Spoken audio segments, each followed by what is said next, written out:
iPad's a whole lot of fun, but can you give a pilot routing information for how to get from, say, like here to Anchorage, Alaska? I'm Jefferson Graham with USA Today here at the Los Angeles airport, where Alaska Airlines is ditching the paper manuals that they've taken on their flights for all these years in favor of the iPad. How's that going to work? Let's go find out.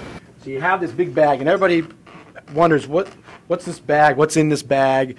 And it looks heavy, and yes, it is heavy. It's about 30 pounds. And inside of it, if you want to get a shot, you can see it's manuals.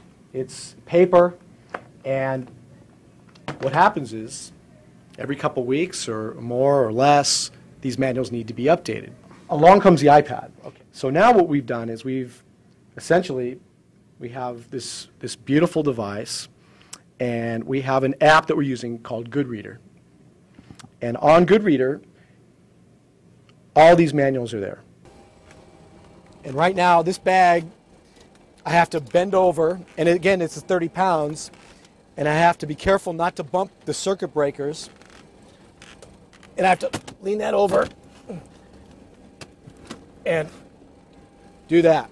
We have 41 manuals that are spread all over the cockpit, and some of them are actually spread in offices or online.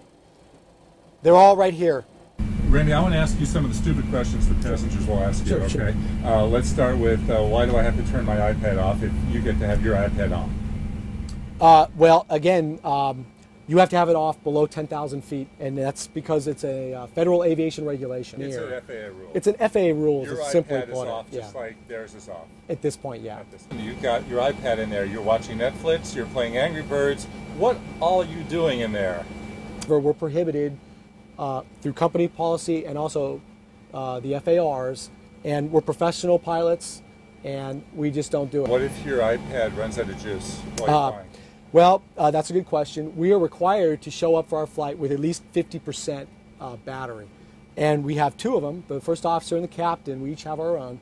So between the two of us, we should not have that problem. Okay. What do you do with the iPad when you're not flying?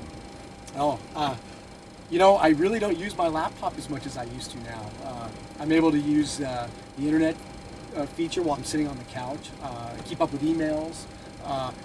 I use it to watch a movie every now and then, and of course there's many different types of applications out there that I like to use for the job and for personal use. Alaska expects all of its 1,200 plus pilots to switch to the iPad by mid-June. Reporting from LAX, I'm Jefferson Graham, USA Today.